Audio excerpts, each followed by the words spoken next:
Acho que precisa só ajustar um pouco a câmera. Tiago, está ajustando, por favor?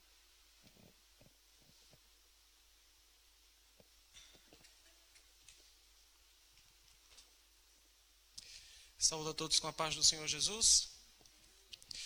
Vamos abrir a palavra de Deus no livro de Daniel, no capítulo que nós estamos estudando. Para a segunda parte do capítulo, eu vou dizer para os que vêm à igreja sabem qual é o capítulo que nós estamos estudando.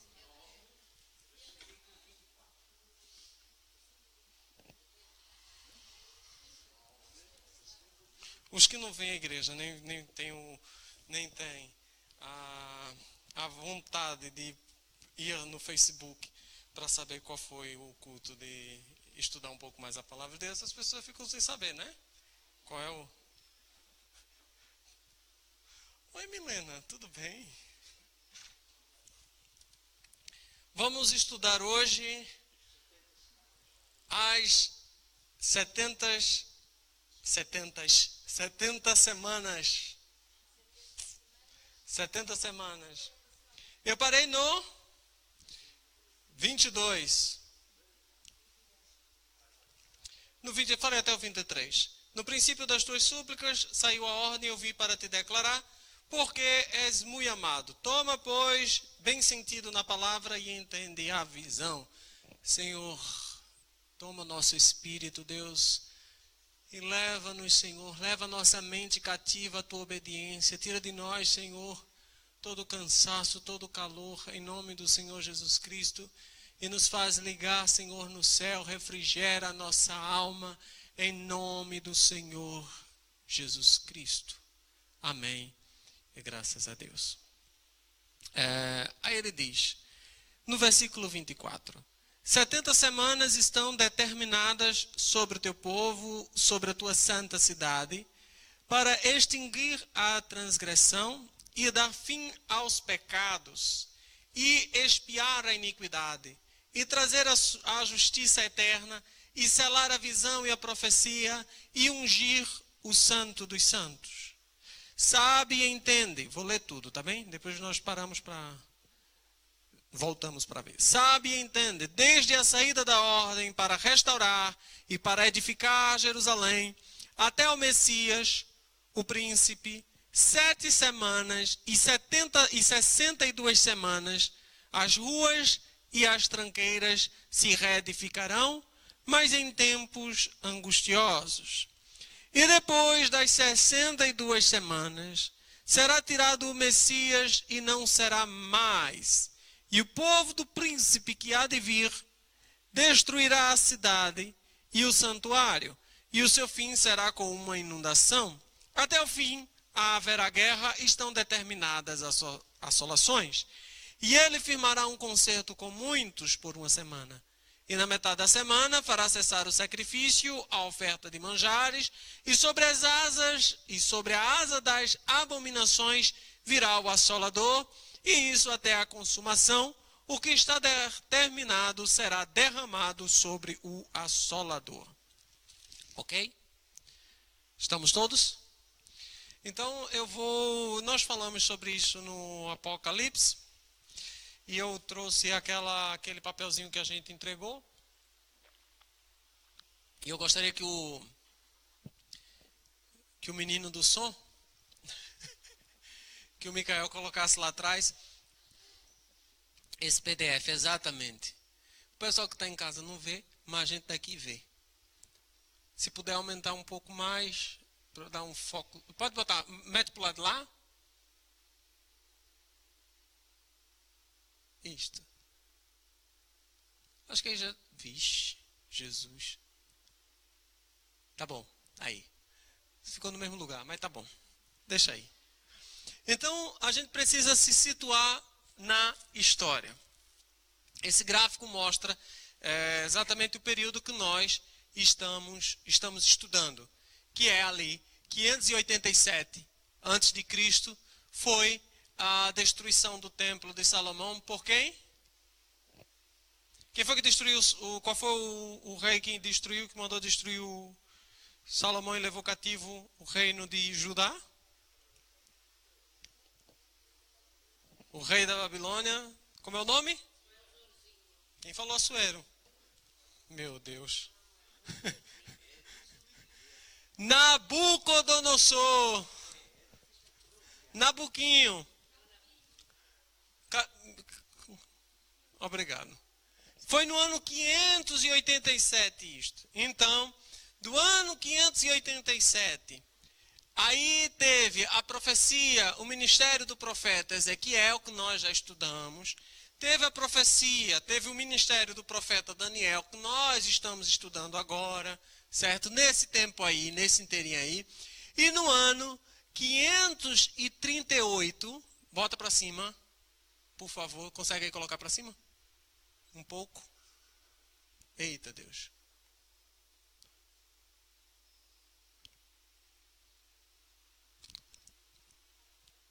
Não consegues? Pega a coisinha aqui e leva um pouquinho para cima. Tá ótimo. É que tá a imagem... É que tá, ao invés da mãozinha, está selecionado a... Isso. Aí. Exatamente. Aí, tá bom. O decreto de Ciro para restaurar o templo saiu no ano de 538. E quem volta no ano seguinte, alguns anos depois, é o Esdra, ou Zorobabel, depois Esdra. A volta do cativeiro vai se dar em 3 etapas, e nós vamos ver quando nós estivermos, assim que terminarmos Daniel, vamos estudar os outros que tratam também da volta, Esther, Esdra e Neemias. Está narrado no livro de Esdra a volta do povo do cativeiro, depois da oração de Daniel, a volta do povo para a nação para reconstruir o templo, a reconstrução do templo. E a reconstrução do templo se dá por, a primeira leva que volta para Jerusalém é Zorobabel, a segunda com Esdra e a terceira com Neemias. Mas observe, o que é que isto tem a ver com esta informação, com esta profecia de Daniel? Primeira coisa da profecia, versículo 24. 70 semanas estão determinadas sobre o teu povo e sobre a tua santa cidade. Ou seja, essa profecia diz respeito único e exclusivamente ao povo de Israel. Não diz respeito a mim, não diz respeito a você, diz somente o povo de Israel. Somente a nação de Israel. Se a nação de Israel deixasse de existir, a profecia deixaria de ter validade. Ok? Então, aí ele diz, 70 semanas estão determinadas sobre o teu povo, o povo de Daniel, os judeus, e sobre a santa cidade, sobre Jerusalém, certo? 70 semanas estão determinadas, Deus tem um tempo determinado para extinguir a transgressão. O que é que vai acontecer dentro dessas 70 semanas? Extinguir a transgressão, dar fim aos pecados, expiar a iniquidade, trazer a justiça eterna, selar a visão e a profecia e ungir o santo dos santos. Essa profecia, tudo isso que vai acontecer aqui, vai ser incluído dentro dessas 70 semanas. Ok? E aí ele diz, quando é que começa essa semana? O anjo diz, o primeiro dia desta semana vai ser assim. Sabe e entende. Desde a saída da ordem para restaurar e para edificar Jerusalém, paramos aqui. Essas 70 semanas só vai ser começada a contar quando sair a ordem para restaurar a cidade.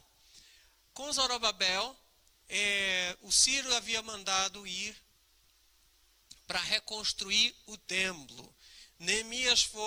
Esdra foi para reconstruir o templo. Mas se a gente for ler aqui o livro de Neemias,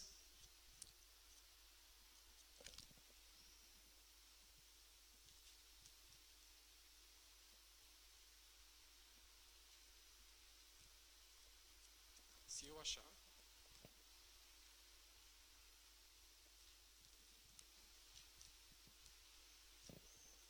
capítulo 2, eu acho. 2.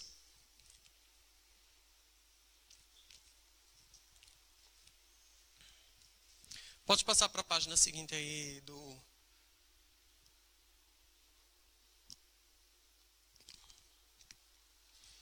No capítulo 2 de Neemias diz assim: Sucedeu, pois, no mês de Nisan, no ano 20º do rei Artaxerxes, ou seja, quando ele fez 20 anos de poder, que estava posto vinho diante dele, e eu tomei o vinho e o dei ao rei, porém nunca antes estivera triste diante dele.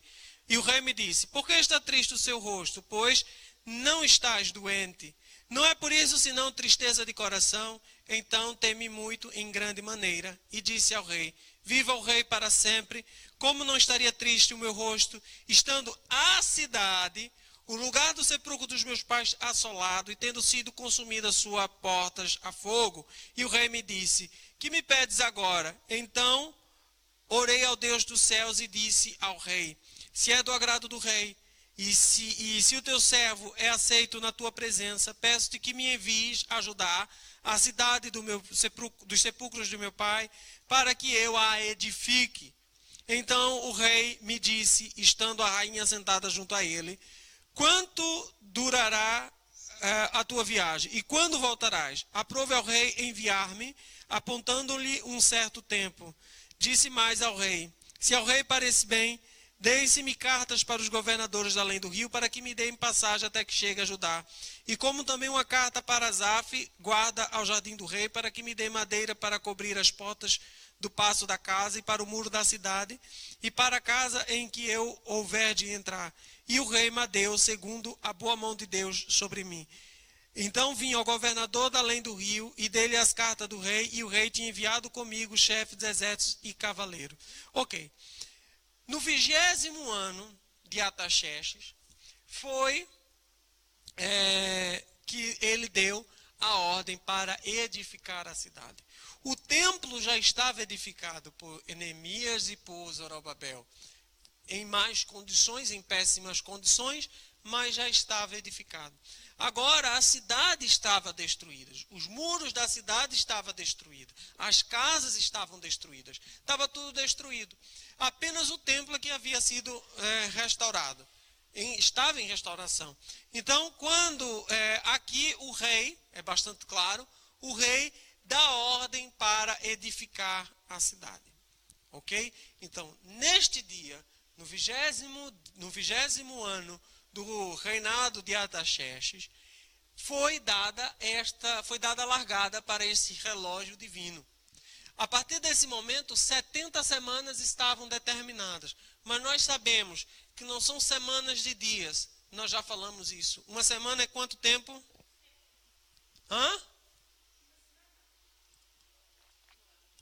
Não. Uma semana, um ano não. 7 anos. Eu não vi, você falou baixo, eu perguntei, 7 anos. São 7, exatamente, 7 Shabua, 7 semanas de ano.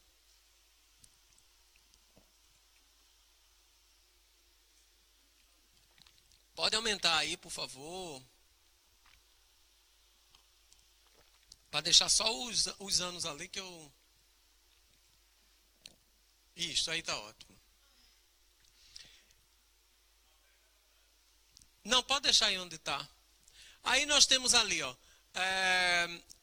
O reinado de Artaxerxes. Isso é interessante a gente entender uma coisa. Quando nós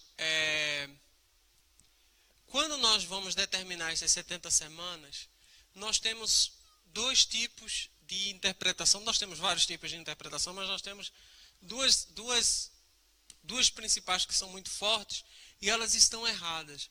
Uma delas é a dos testemunhas de Jeová, certo? Por que forte? Porque, por exemplo, o testemunho de Jeová traz ainda alguns anos de atraso, uns 10 a 15 anos de atraso, eu não me lembro muito bem quantos anos. E ele situa, por exemplo, aquela profecia dos ramos da árvore, né?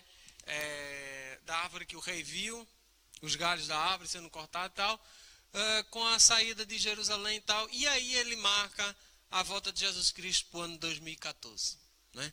Nós não sabemos, nós sabemos do 1914. E Jesus Cristo não voltou em 1914 e eles tiveram que inventar outra história para dizer que Jesus Cristo veio sim em 1914. O problema é que as pessoas não viram porque ele em 1914 entronizou o seu reinado espiritual. Então Jesus Cristo passou a governar espiritualmente até 1914.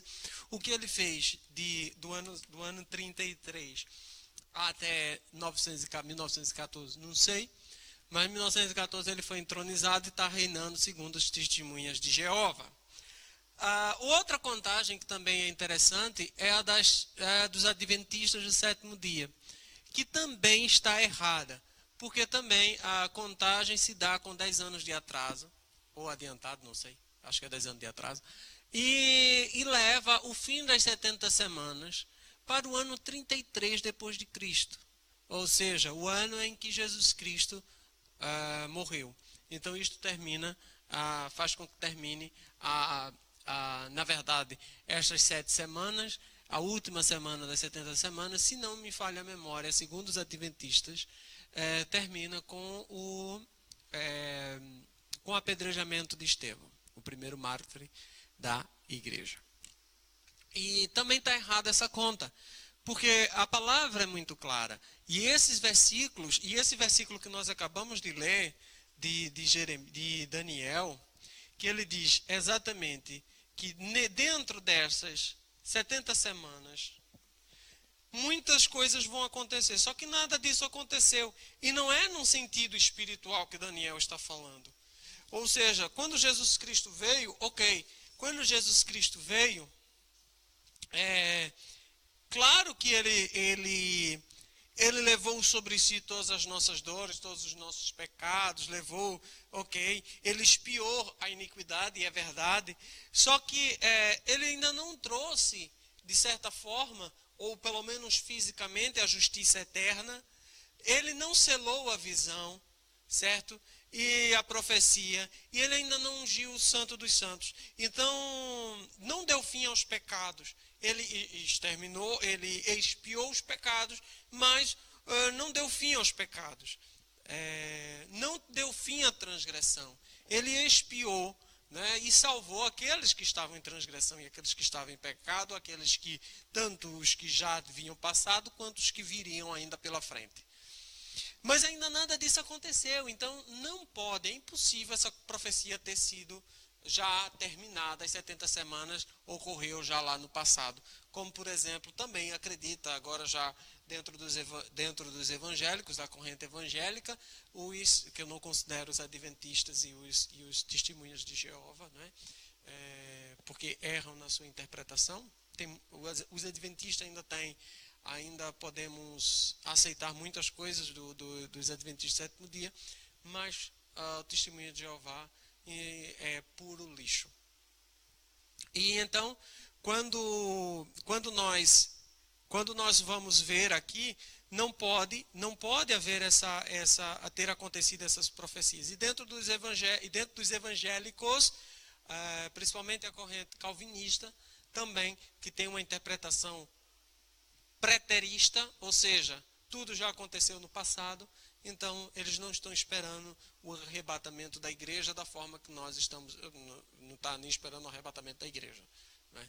Para eles essa profecia, essa história do arrebatamento da igreja é algo extremamente pentecostal e uma doutrina nova, e para eles uma doutrina herege.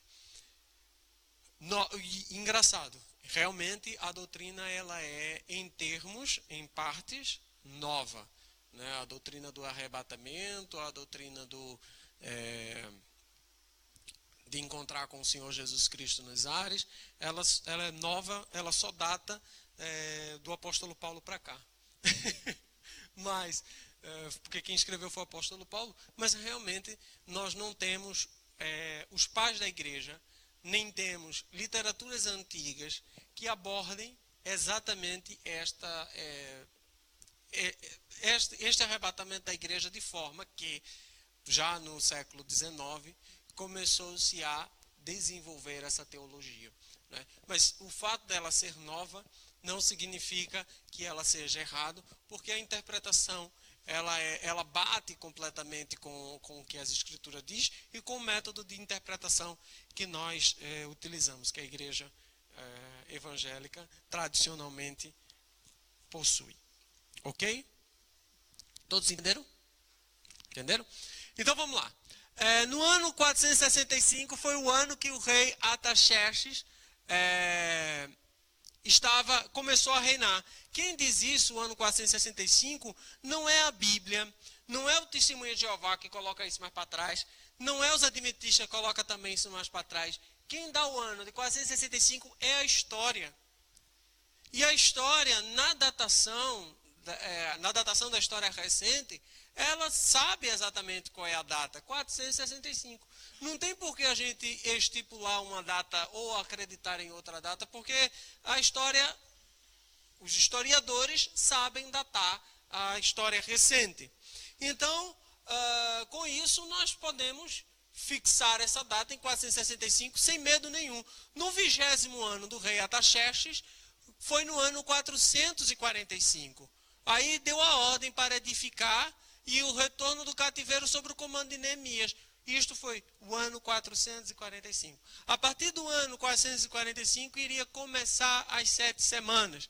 Agora nós já falamos, estas 70 semanas, diz aqui, que seria desde a saída da ordem para restaurar e para edificar a Jerusalém, até o Messias, o príncipe, 7 semanas e 62 semanas, as ruas e as tranqueiras se reedificarão, mas em tempos angustiosos. E quando nós vamos fazer as contas, né, as 7 semanas, foi a primeira 7 semanas e as 62 semanas, que está aqui no texto, ele não diz o que acontece nessas 62 semanas, nessas 7 semanas e nas outras semanas, ele não diz o que acontece para dividir no meio.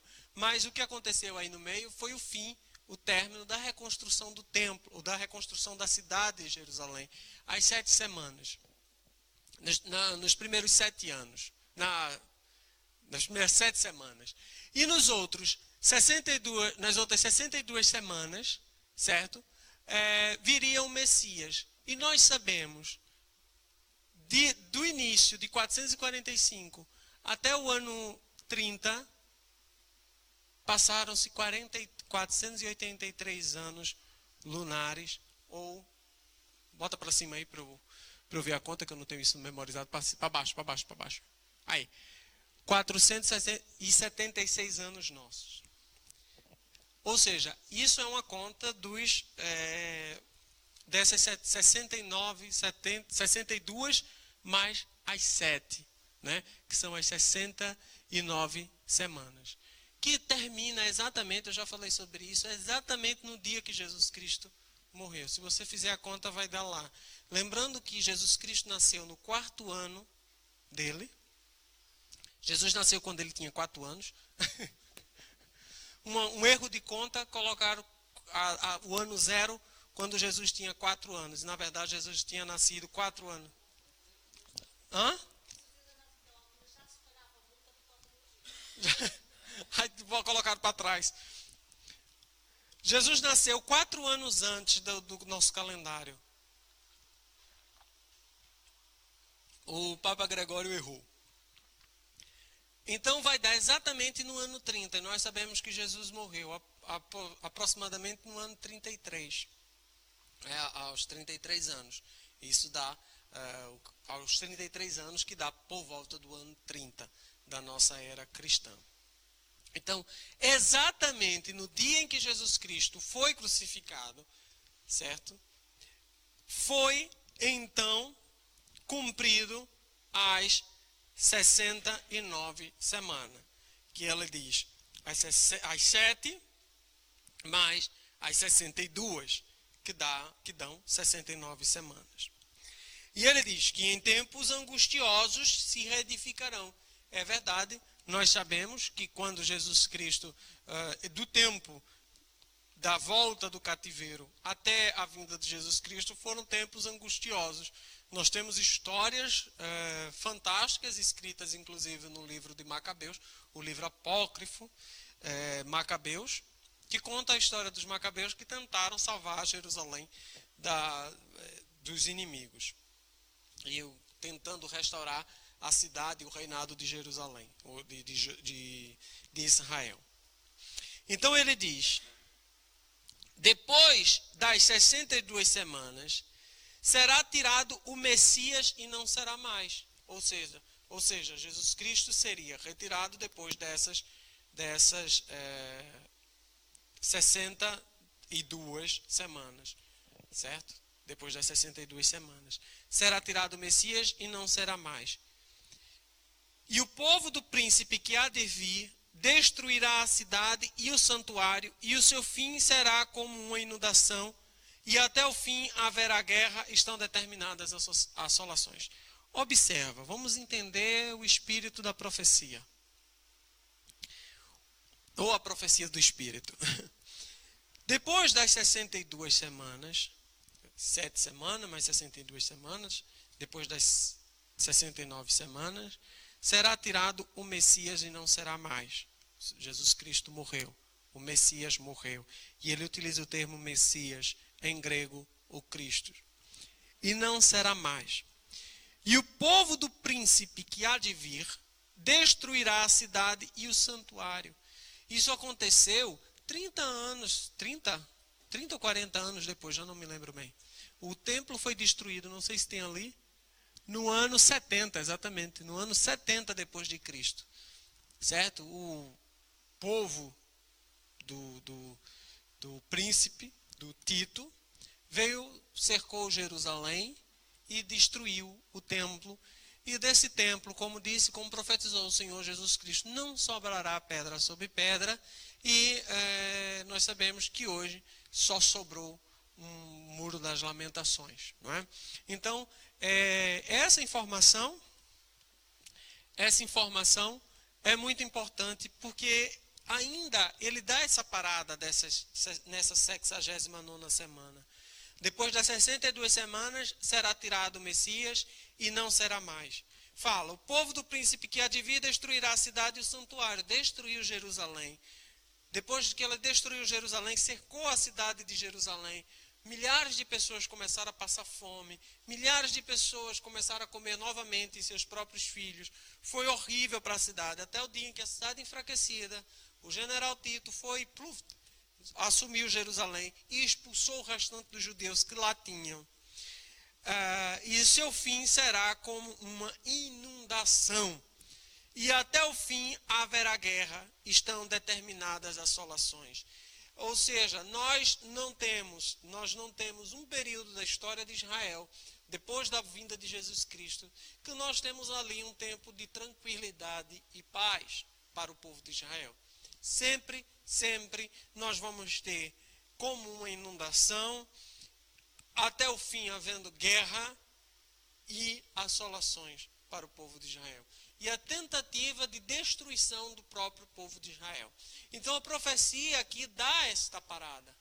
Ela dá essa parada. E ainda fica faltando uma semana, porque estão determinadas 70 semanas sobre esse povo. Então no versículo seguinte, no versículo 27, diz assim: e ele firmará um concerto com muitos por uma semana. E ele quem que fará um concerto, firmará um concerto com muitos por uma semana? Né? O príncipe que há de vir. E na metade da semana fará cessar o sacrifício e a oferta do manjares. E sobre as asas da abominação virá o assolador. E isso até a consumação. E o que está determinado será derramado sobre o assolador. As pessoas que identificam essa profecia, o fim dessa da 70ª semana, como sendo preterista, ou seja, no passado, identificam que isto aqui está relacionado, na metade da semana fará cessar o sacrifício. Coloca isto como se fosse no fim da destruição do templo. Quando destruir o templo, então seria feito essa cessação do sacrifício. E na verdade não é isto, não foi isto que aconteceu. Por quê? Primeiro porque ele não firmou um concerto com ninguém. Ninguém firmou concerto com nada. Eles não firmaram concerto com os judeus. Não foi feito nenhum tipo de concerto. E na verdade o que houve foi, ele chegou sobre Israel, não teve sobre Jerusalém, não teve acordo com os judeus que lá estavam, atacou o povo judeu e expulsou os que estavam acontecendo a primeira diáspora depois de Cristo dos judeus. Então ele diz, ele firmará um concerto com muitos por uma semana. E aí é essa última semana que ocorrerá na história. Houve uma parada entre a 69ª semana e o início da 70ª semana. Houve ali uma parada. E aí, como é que a gente então entende que houve essa parada? Por que houve essa parada no relógio divino, no relógio de Deus? Ele deu uma parada, tirou a pilha ali, ó, aí o relógio parou na 69ª semana, no dia em que Jesus Cristo foi crucificado. O apóstolo Paulo, ele diz, não lembro agora onde está o versículo, não fiz essa anotação, por acaso não fiz nenhuma anotação hoje. Ele diz que, chegando a nós, a plenitude dos tempos. E aí o apóstolo Paulo usa muito essa expressão.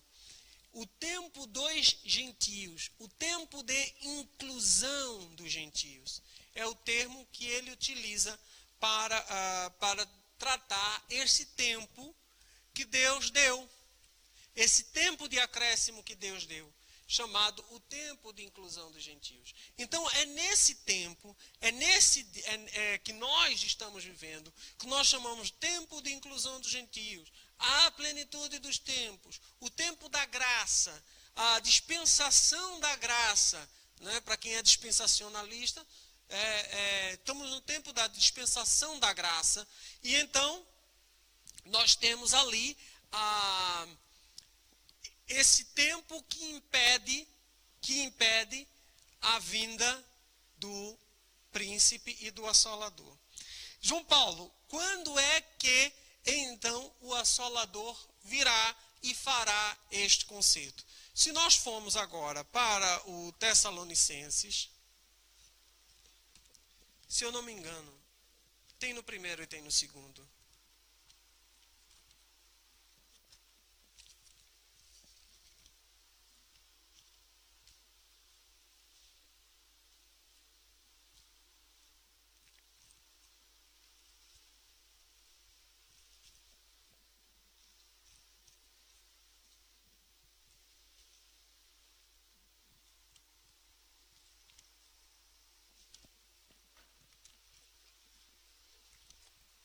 Tem no primeiro Tessalonicenses.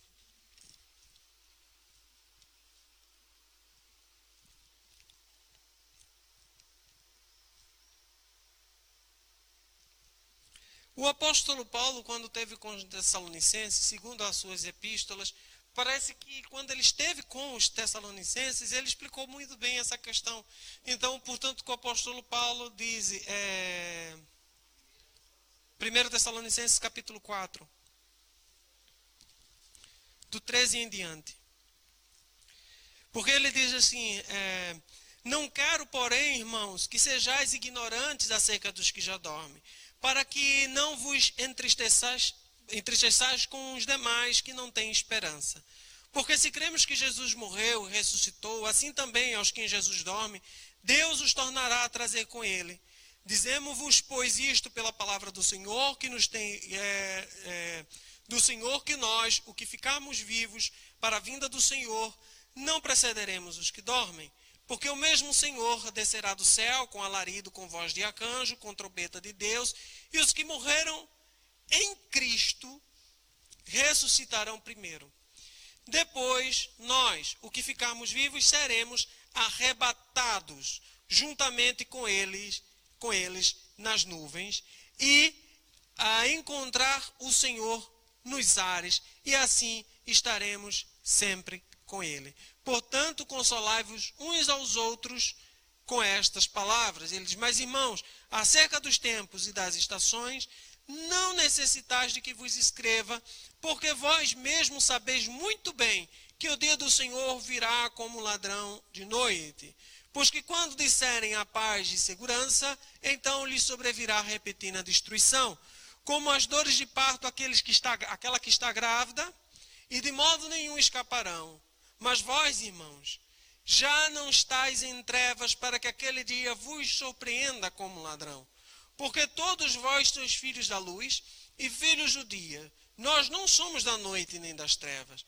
Não durmamos, pois, como os demais, mas vigiemos e sejamos sóbrios, porque os que dormem, dormem de noite, e os que se embebedam, embebedam-se de noite. Mas nós, que somos do dia, sejamos sóbrios, vestindo-nos da couraça da fé e do amor, e tendo por capacete a esperança da salvação, porque Deus não nos destinou para a ira, mas para a aquisição da salvação por nosso Senhor Jesus Cristo, que morreu por nós, para que, quer vigiemos, quer durmamos, vivamos juntamente com Ele.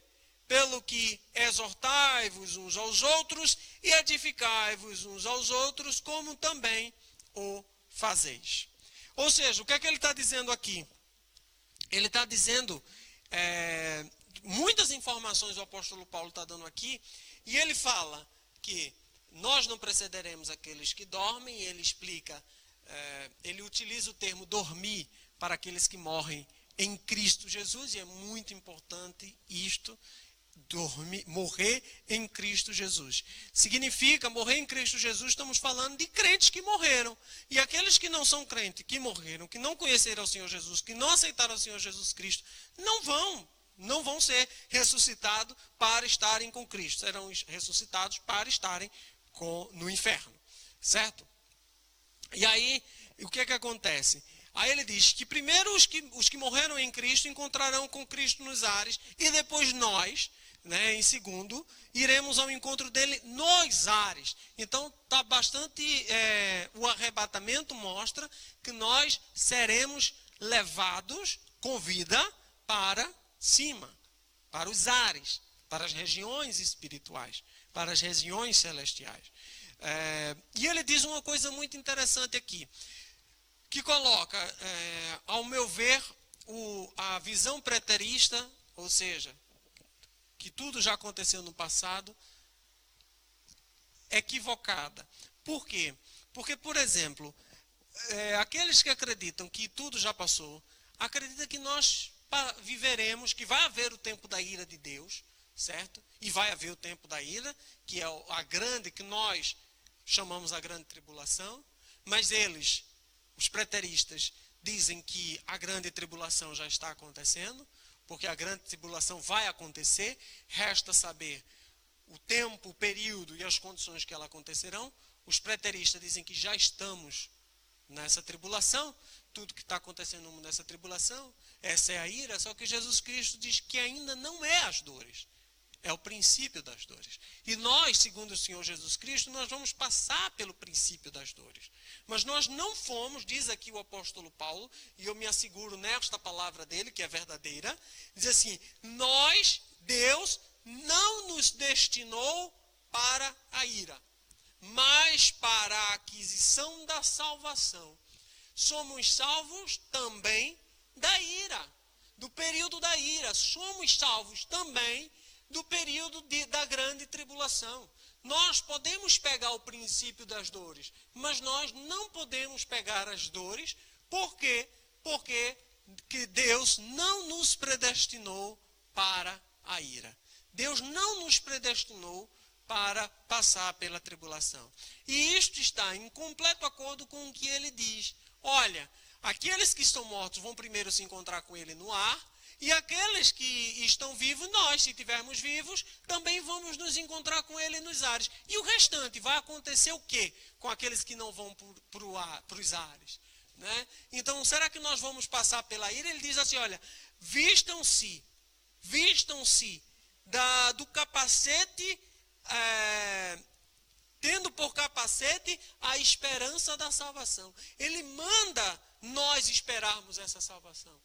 Ele manda nós aguardar, mesmo sem saber o tempo e as estações, mas ele diz que não vai nos pegar como ladrão, porque nós estamos preparados. Né? Ele vai vir como ladrão, para aqueles que não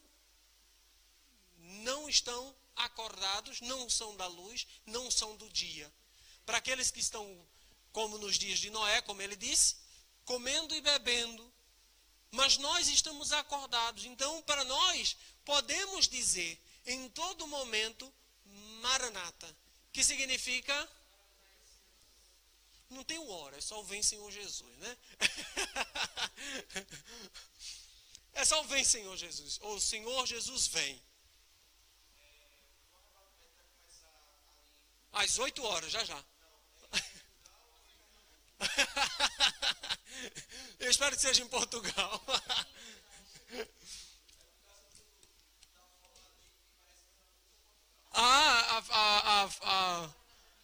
A fumacinha ali, não é? Então, é um ato profético, vai ser para Portugal primeiro. Então, o que acontece, vocês estão entendendo isso que eu estou dizendo? Então, aí ele manda, nós temos essa esperança. Não sabemos qual é o dia, não sabemos qual é a hora, mas o Senhor Jesus Cristo disse-nos para estarmos como o quê? As virgens o quê? Prudentes, cheio de azeite, com as lamparinas cheias de azeite. Não deixar faltar o azeite, né? Pregação pentecostal. Né? Não deixar o azeite faltar. E o azeite o que é? O Espírito Santo, a presença do Espírito Santo. Só que aí o Paulo completa, observem que a profecia que foi dada em Daniel, de uma forma meio incompleta, porém certa, certo? Onde ele fala exatamente os anos, as estações, os dias. E então, nós vamos ver que Paulo começa a desenvolver toda essa pregação, toda essa profecia, e o João completa a profecia, o livro de Apocalipse. Por isso que eu digo, o livro de Apocalipse, ele só vai falar, basicamente, dessas 7 últimas semanas. Ele não vai se preocupar com o que vem antes. Ele vai se preocupar com aquelas 7 últimas semanas. Ele vai se preocupar um pouco quando ele fala sobre a carta das igrejas e tal. Ele se preocupa um pouco, muito pouco, com o período anterior à tribulação, à grande tribulação. Mas a tribulação e a grande tribulação. Não é que o período de 7 anos, ele tem o período de 7 anos todo é tribulação, mas quando ele cortar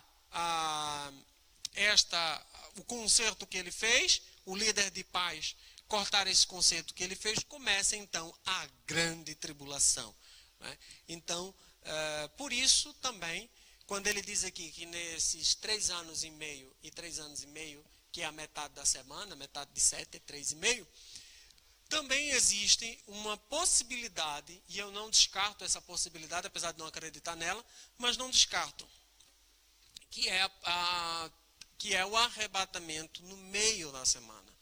Seria o caso de nós ainda pegarmos os 3 primeiros anos, porque ainda não é a grande tribulação, não é o período final da ira, mas seria então, nós chegaríamos a ver o anticristo governando 3 anos e meio, e então a igreja seria arrebatada para que ele pudesse manifestação completa da sua ira. Né? E eu não acredito nessa, já acreditei muito, já era completamente tribulacionista, que a igreja ia subir na metade da tribulação, mas hoje eu sou pré-tribulacionista, acredito que nós vamos antes da tribulação. Por quê? Aí se a gente for para 2 Tessalonicenses, eu acho que se eu não estiver enganado.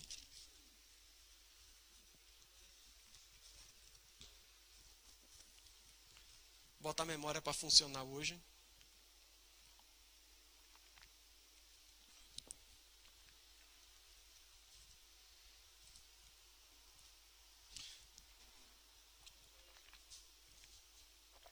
Fernando, tem que botar uma mangueira aqui. Uma mangueira aqui caindo água pra gente. O negócio tá. Não, mas dá aqui dá. Não, eu acho que aqui vai dar. Aqui vai dar, aqui tem um copo ainda. Tem quase. Mas chega lá. Aí no 2 Tessalonicenses, no capítulo 2, ele diz assim: ora, irmãos, rogamo-vos pela vinda de nosso Senhor Jesus Cristo e pela nossa reunião com eles, que não vos movais facilmente do vosso entendimento, nem vos perturbeis, quer por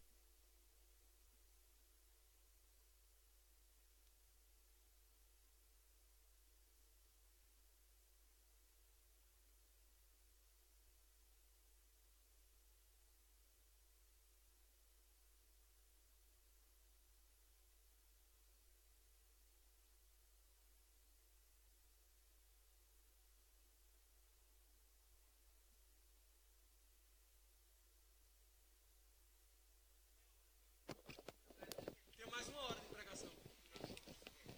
O quê? Não, por quê? Mas eu não pedi para ele buscar, ele trouxe porque ele foi lá. Ele foi lá, eu só agradeço. Então vamos lá.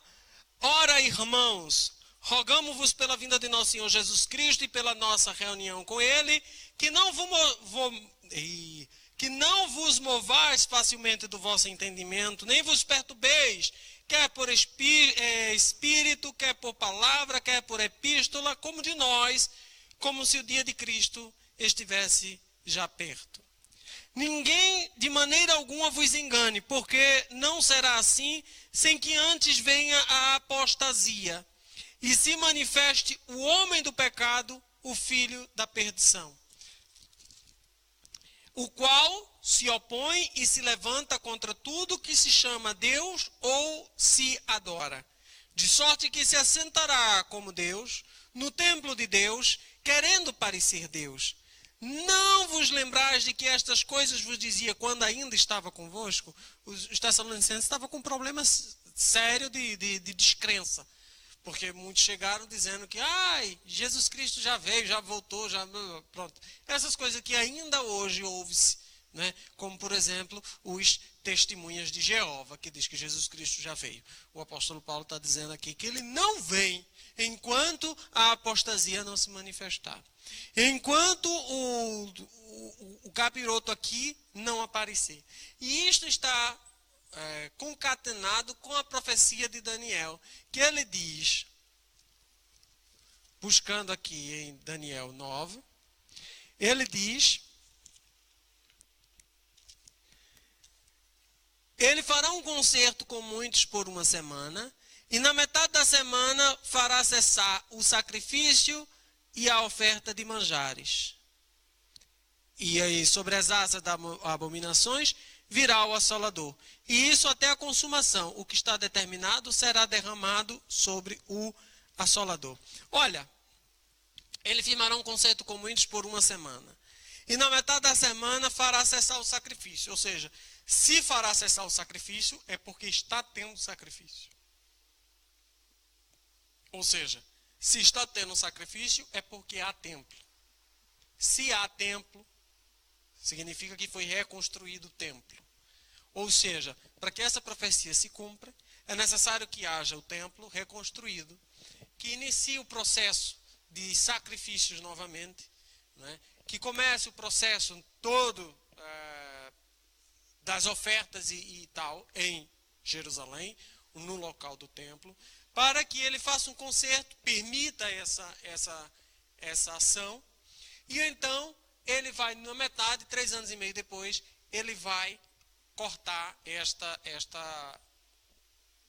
templo.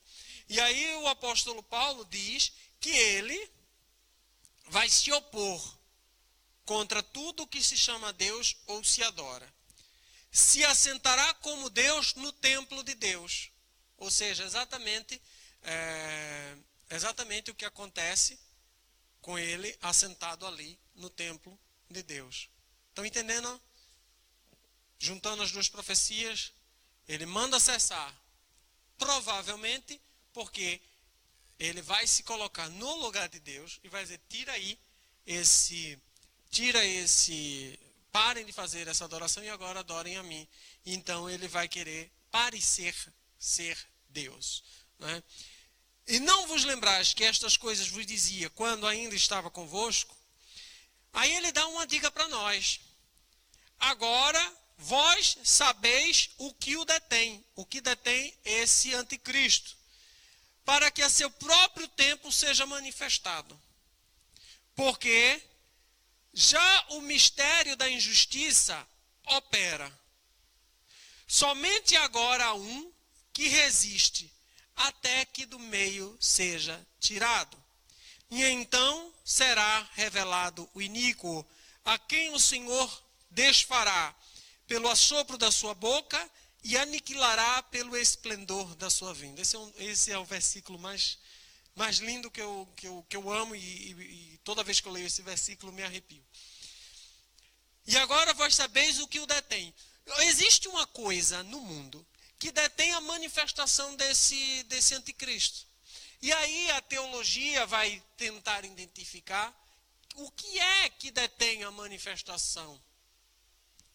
E nada que nós colocarmos no lugar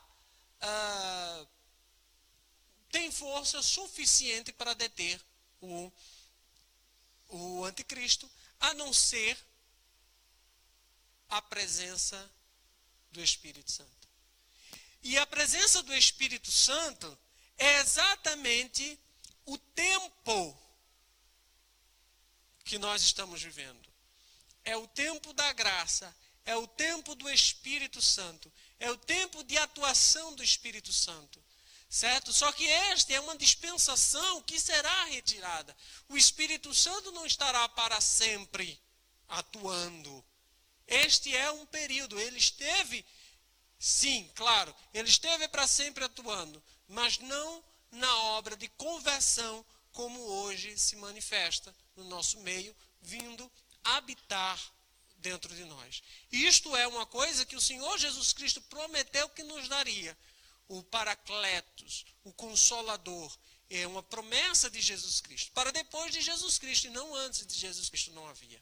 Então, nós acreditamos que o que impede a manifestação completa do mal é o Espírito Santo. Claro, é o único que tem poder porque ele é Deus. Ele é o único que tem poder para impedir essa manifestação. E a presença do Espírito Santo é a presença da igreja também nesse meio. Porque o Espírito Santo também atua através da sua igreja.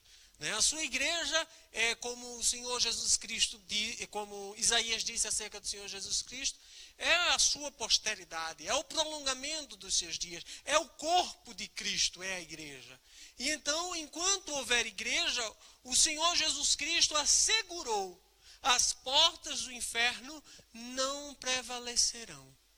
Ok? Então, enquanto houver o Espírito Santo atuando na igreja, então as portas do inferno não vão prevalecer. Não vai haver. Enquanto houver igreja, a ira não vai prevalecer. É impossível. Primeiro, porque é um mandamento, é uma promessa do Senhor Jesus Cristo. Segundo, porque o Espírito Santo, segundo o apóstolo Paulo, impede que o ministério da impiedade, em sua forma final e completa, em sua totalidade, opere.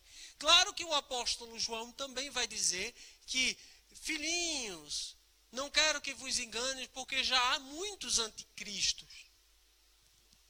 Claro que esse ministério da injustiça, esse ministério da impiedade, já opera no nosso meio. Mas ele não prevalece. Mas vai haver um período em que vai prevalecer. Então, o que impede de haver essa sobreposição, não é exatamente a presença do Espírito Santo. Então, o Espírito Santo, até que do meio, diz aqui, há algo que detém. E vós sabeis o que o detém. O apóstolo Paulo estava dizendo ao povo que ele sabia o que estava detendo o espírito do anticristo. Ele sabia o que estava detendo. O povo sabia. Vós sabeis o que o detém, para que ao seu próprio tempo seja manifestado. Porque já o ministério da injustiça opera. Somente há um que agora resiste, até que do meio seja tirado. Então, isto do meio vai ser retirado. E quando o Espírito Santo for retirado, quando o Espírito Santo for retirado, a sua operação for retirada, o fim do tempo da graça for retirado, é claro que o apóstolo Paulo chama o Espírito Santo do penhor da nossa herança. E o que significa o penhor? Penhor da nossa herança significa que nós fomos penhorados pelo Espírito Santo. Para você ter a promessa dessa herança, para você receber esta herança, você tem que ter o Espírito Santo como penhor dessa herança. Então, quando o Espírito Santo for retirado, ele não vai ser retirado de dentro de nós. Ele vai ser retirado conosco. Então, nós seremos retirados junto com o Espírito Santo. Porque Deus não dá, primeiro porque Deus não dá o Espírito Santo por medida. E segundo porque Deus não diz em momento nenhum em que retirará o Espírito Santo de nós. Então, quando ele retirar, e aí o apóstolo Paulo fala que haverá uma transformação.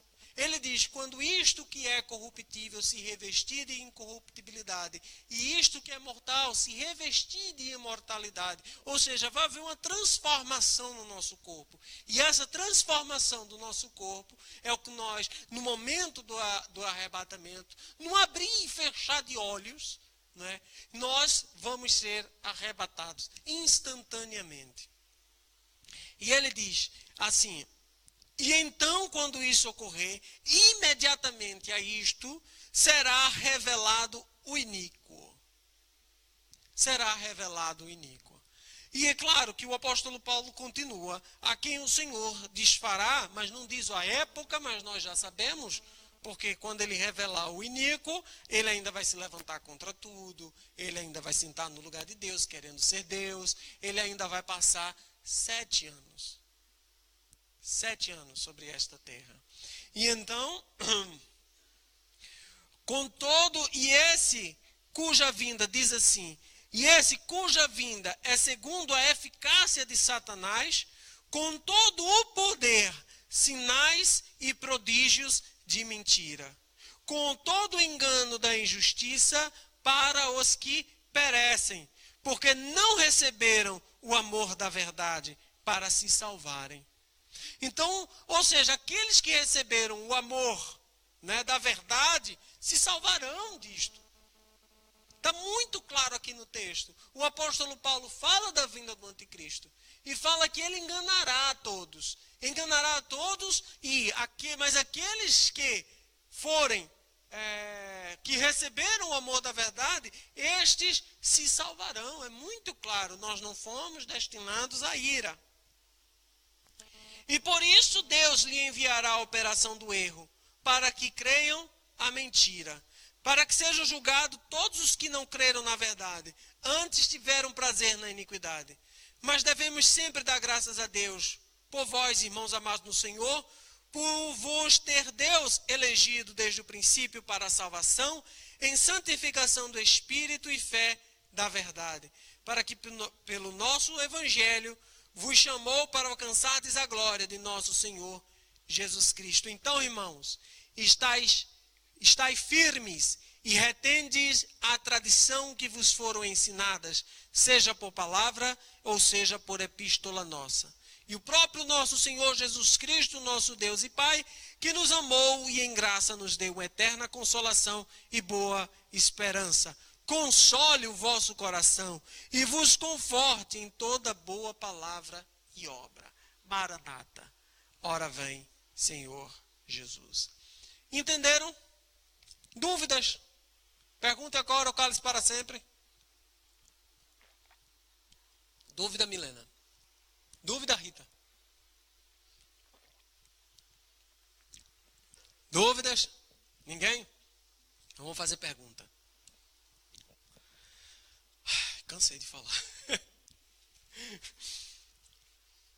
Então, ou seja, para encerrar, para concluir. Aí ele diz, Daniel versículo 27, capítulo 9, 27. Ele firmará um concerto com muitos por uma semana. Na metade da semana fará cessar o sacrifício e a oferta de manjares. E sobre as asas da abominação virá o assolador, com todo, como diz lá o apóstolo Paulo, com todo prodígio de mentira. virá o assolador. E isso até a consumação. O que está determinado até a consumação. O que está determinado será derramado sobre o assolador. Em Zacarias, eu vou na fé de que vou achar, porque essa Bíblia é nova e eu não tenho uma marcação nela também. Está uma bênção hoje. Os versículos estão vindo e eu espero achá-lo.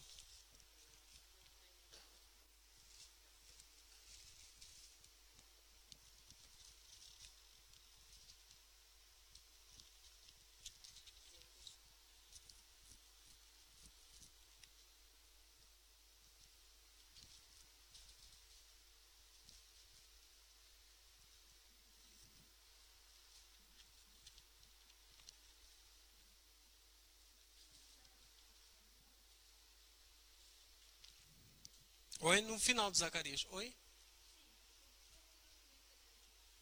14. Nem eu sei o que eu procuro em Zacarias, mas vamos lá. Não, está no final aqui.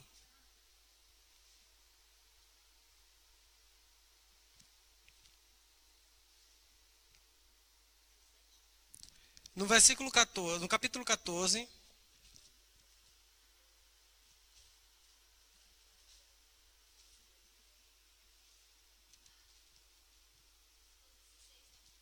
O que é que vocês têm no 16? Está todo mundo 16, 16, 16?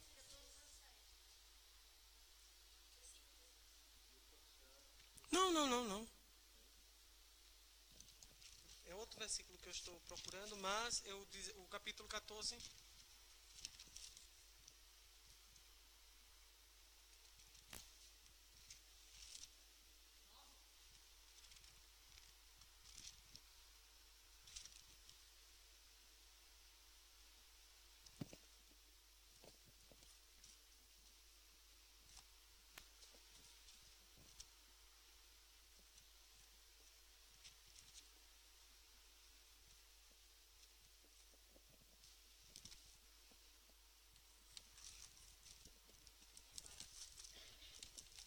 Não, mas fica aí, segura aí o 14, que eu estou procurando outra coisa aqui.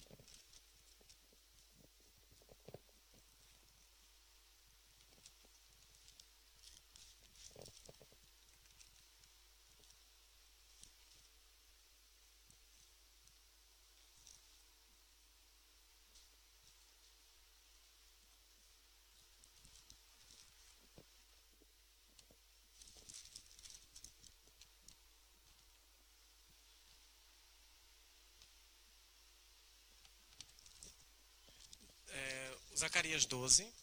Também.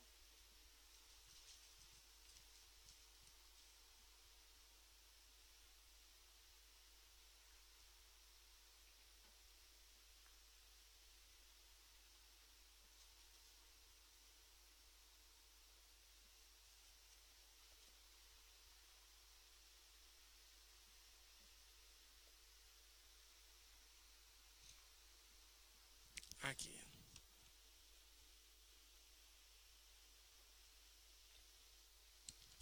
Aí ele diz, vamos juntar agora para encerrar todos esses versículos. Em Daniel, no final daquele capítulo que nós lemos, diz que, do capítulo 9, diz que ele virá como um assolador, certo? O apóstolo Paulo diz em Tessalonicenses, como nós acabamos de ler no 2 Tessalonicenses, que o assolador virá, mas o que é que o Senhor vai fazer? O versículo que eu disse, aquela parte do versículo que eu disse que é lindo, que ele aniquilará pelo assopro da sua boca e pelo esplendor da sua vinda. Então, ou seja, Jesus Cristo vai vir. Então, será revelado o iníquo, a quem o Senhor desfará pelo assopro da sua boca e aniquilará pelo esplendor da sua vinda. Vamos juntar todos esses versículos. Jesus Cristo vai vir primeiro nos ares, nós vamos nos encontrar com ele nos ares, certo? Segundo o livro de Apocalipse, vai ocorrer as bodas do Cordeiro, certo? Que durarão 7 anos terrenos. E durante esses 7 anos terrenos, em que nós vamos estar nas bodas do Cordeiro, no fim, é que o Senhor Jesus vai vir, voltar, quando Israel estiver em luta, porque as 7 semanas estão determinadas sobre o teu povo, então Israel vai estar lutando contra o anticristo, no campo, como diz, no campo de Megido, como diz em Apocalipse, no campo de Megido, onde morreu Jezabel. No campo de Megido vai haver esta concentração da, talvez, terceira grande guerra mundial. Todos os países aliados de Israel, lutando contra os países aliados do anticristo. Provavelmente muçulmano, porque os muçulmanos também têm essas profecias do Apocalipse, sendo extremamente ao contrário. Tem as mesmas profecias do Apocalipse, só que o anticristo é aquele que vai vir para libertar o povo. E então, o que é que acontece? Vão se juntar no campo de Megido. Ar-Megido, por isso vem as palavras Amagedon, a guerra do Amagedon. E então, quando ele vier ali, o Senhor Jesus Cristo virá, como diz em Apocalipse, montado no seu cavalo branco, não é? Na coxa, escrito Rei dos Reis e Senhor dos Senhores. Ele vai vir com a espada saindo da sua boca. Entretanto, e ali, não vai ter luta. Ele vai fazer. Aniquilará Satanás. Satanás vai sentir um bafo vindo por trás e uma luz vindo pela frente e vai. Não. Satanás vai se ajoelhar e diante de Jesus ele vai confessar que só o Senhor é Deus. Porque diz a palavra de Deus que todo joelho se dobrará e toda língua confessará que só o Senhor é Deus. E ele vai descendo, vindo lindo, maravilhoso, com aqueles cabelos sedosos, balançando sobre o vento. E nós, tudo vindo ali atrás dele, aquele clarão de anjos e santos vindo com ele, todos, eu com meu cabelo assim esvoaçando, lá atrás. Vou pedir um Black Power. Logo atrás de Jesus Cristo, logo atrás do Miguel, do anjo, do arcanjo. E então, aí o que vai acontecer? Satanás, o anticristo, a besta fera e o falso profeta, como diz no livro de Apocalipse, ele vai estar, vai se ajoelhar, vai confessar que o Senhor é Deus. E o que vai acontecer com Israel? Aí, no versículo 12 de Zacarias, capítulo 12, no versículo 10, lendo a metade do versículo, diz assim: e sobre a casa de Davi e sobre os habitantes de Jerusalém, derramarei o espírito de graças e súplicas, e olharão para mim a quem traspassaram, e o prantearão como quem pranteia por unigênito, e chorarão amargamente por ele, como se chora amargamente pelo primogênito. Naquele dia será grande o pranto em Jerusalém, como o pranto de Hadad e Rimon no vale de Megido. E a terra pranteará cada linhagem à parte, a linhagem da casa de Davi à parte, e suas mulheres à parte, e a linhagem da casa de Natã, e por aí ele vai dizendo todas as linhagens. Ou seja, lá no vale de Megido, quando todos se juntarem para esta batalha, o povo de Israel lá lutando contra o espírito do anticristo, contra a besta fera e o falso profeta. Imagine todos aqueles tanques de guerra com a possibilidade de uma emissão de uma bomba atômica. E o povo de Israel lá com o seu povinho, pequeno, mas fielmente tentando ganhar a batalha, acreditando na promessa.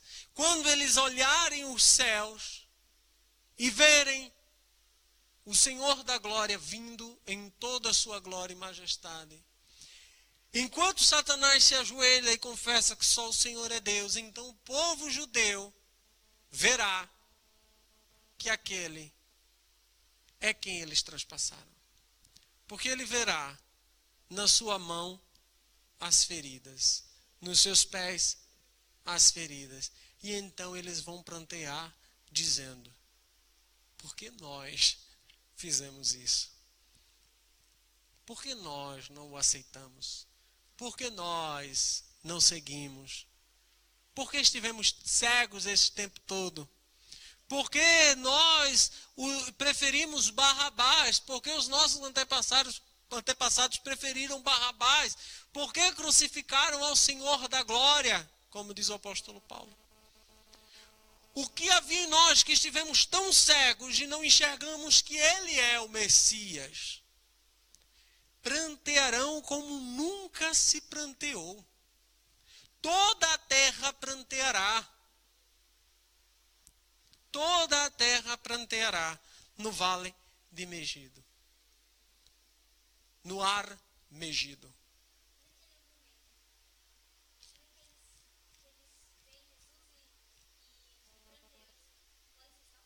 Serão? Serão? Serão salvos?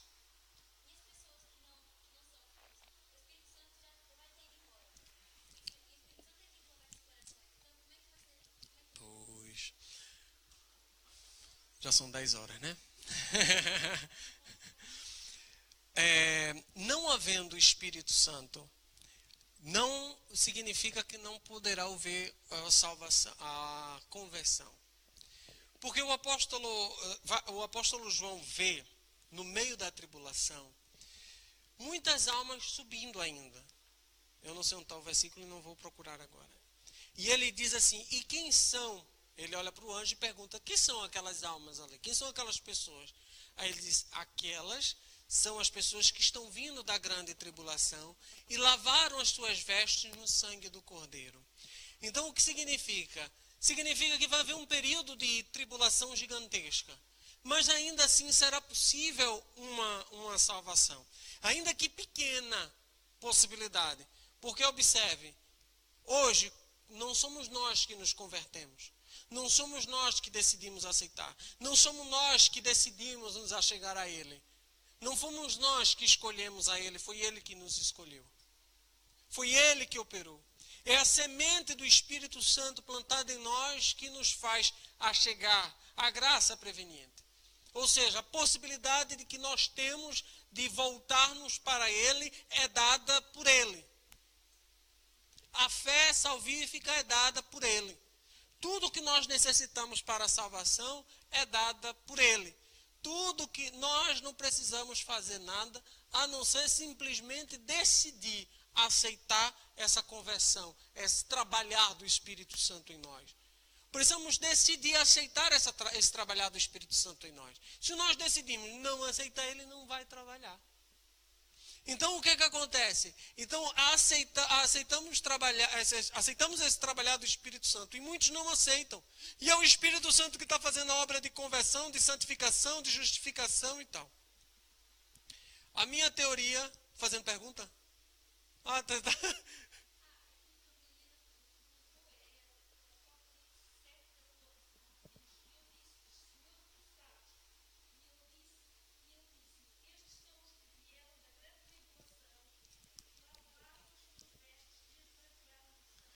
Apocalipse 7,14, que fala sobre aqueles que vieram da grande tribulação.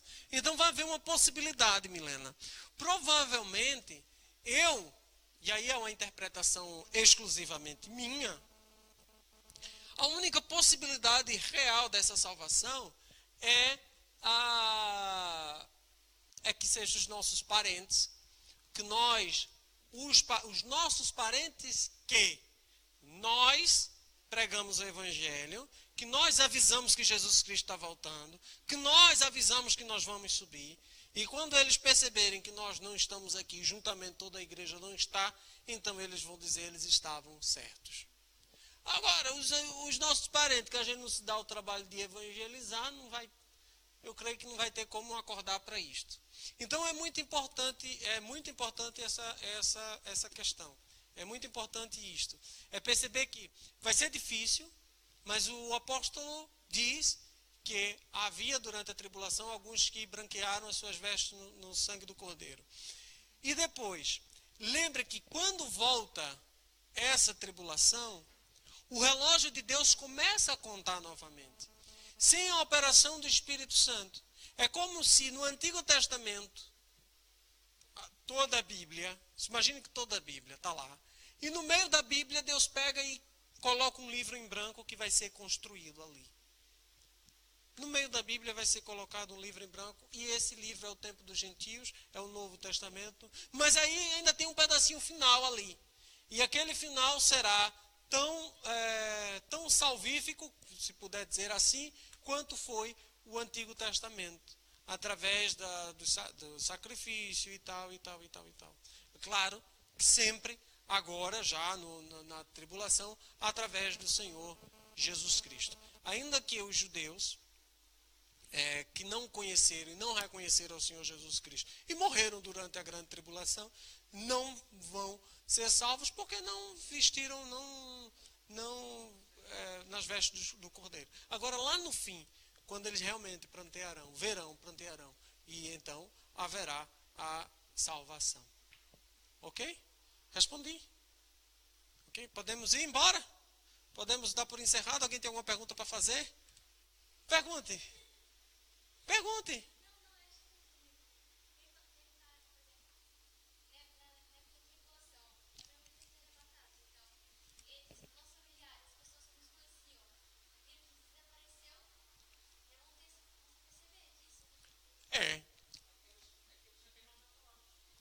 Exatamente.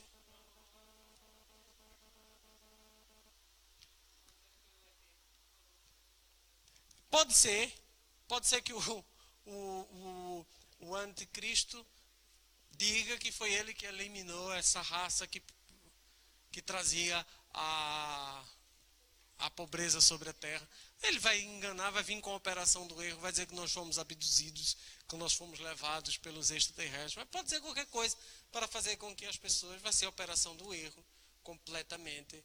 E então as pessoas alguns acreditarão nele. Ok? Alguma pergunta mais? Alguém? Ninguém? Ok. Pela internet também ninguém fez pergunta não. Graças a Deus. Louvado seja Deus por isso. Que Deus abençoe a todos. Vamos ficar em pé, em nome do Senhor Jesus Cristo. E na próxima semana, nós encerramos o livro de Daniel, se o Senhor assim permitir. Mas só falta mesmo 10, 11, 12. Eu acho que dá para nós terminarmos isso. Senhor, nosso Deus, nosso Pai, nós te agradecemos por esse momento de comunhão contigo, de reflexão, Senhor, na tua palavra. Obrigado, Senhor, por teres aberto a nossa mente, por teres dado o teu entendimento a cada um de nós, Deus. Em nome do Senhor Jesus Cristo, manifesta a tua graça, Deus, em nosso meio. Ó Deus, Maranata, Senhor, vem, Senhor, ao nosso encontro. Leva-nos, ó Deus, até ti. Em nome do Senhor Jesus Cristo, nos mantém acordado, nos mantém, Deus, em nome do Senhor Jesus Cristo, Pai, nos mantém de vigiantes, Senhor, de olhos abertos, ó Deus, em nome do Senhor Jesus Cristo, Pai, com a nossa candeia acesa, com nossa botija cheia de azeite, Pai, em nome do Senhor Jesus Cristo, Pai, manifesta a tua graça em nosso meio, em nome do Senhor Jesus Cristo, Pai, abençoa cada um de nós, Senhor, com uma semana maravilhosa, Deus, em nosso meio, em nome do Senhor Jesus Cristo, amém.